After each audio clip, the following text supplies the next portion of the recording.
Hi friends, இன்னைக்கு நம்ம ஒரு பசில் கேம் விளையாடலாமா? நான் சில கொஸ்டின்ஸ் கேட்குறேன். அதில் வெறும் 5 கொஸ்டின்ஸ்க்கு அவங்களுக்கு ஆன்சர் தெரிஞ்சாலே பார்த்தீங்கன்னா அவங்களுக்கு ஒரு ஃப்ரீ கிவ் அவே நம்ம கொடுக்க போகிறோம்.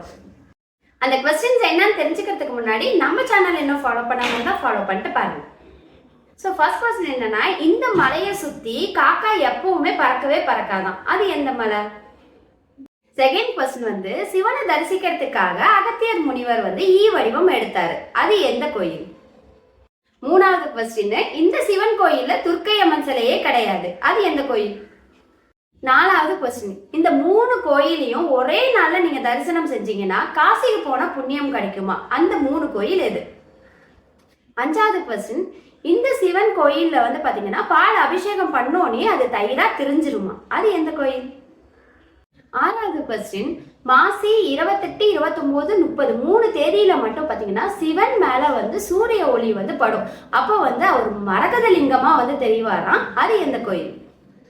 ஏழாவது கொஸ்டின், எல்லா கோயிலையும் பாத்தீங்கன்னா சப்த கன்னிகளுக்குன்னு தனியா ஒரு இடம் ஒதுக்கி இருப்பாங்க. ஆனா இந்த கோயில்ல மட்டும்தான் கருவறையிலே சிவனுக்கு பின்னாடியே பாத்தீங்கன்னா சப்த கன்னிகள் இருப்பாங்க, அது எந்த கோயில்? எட்டாவது கொஸ்டின், போகர் பாத்தீங்கன்னா பழனியில முருகர் சிலை செய்வதற்கு நவபாசன சிலைகள் செய்ய ஆரம்பிச்சாங்க. ஸோ அதுக்கு நிறைய மூலிகைகளை இந்த மலையில இருந்தா எடுத்தாரு அப்படின்னு இருக்கு, அது எந்த மலை? இந்த கொஸ்டின்ஸ்க்கெல்லாம் ஒரு சின்ன க்ளூ கொடுக்கவா? ஆல்ரெடி நம்ம போஸ்ட் பண்ணியிருக்க வீடியோஸை பார்த்தாலே இந்த கொஸ்டின்ஸ்க்கெல்லாம் நீங்க ஈஸியா ஆன்சர் பண்ணிடலாம். ஸோ இந்த கொஸ்டின்ஸ்க்கெல்லாம் ஆன்சர்ஸ் பார்த்தீங்கன்னா கமெண்ட் பாக்ஸில் கமெண்ட் பண்ணுங்க.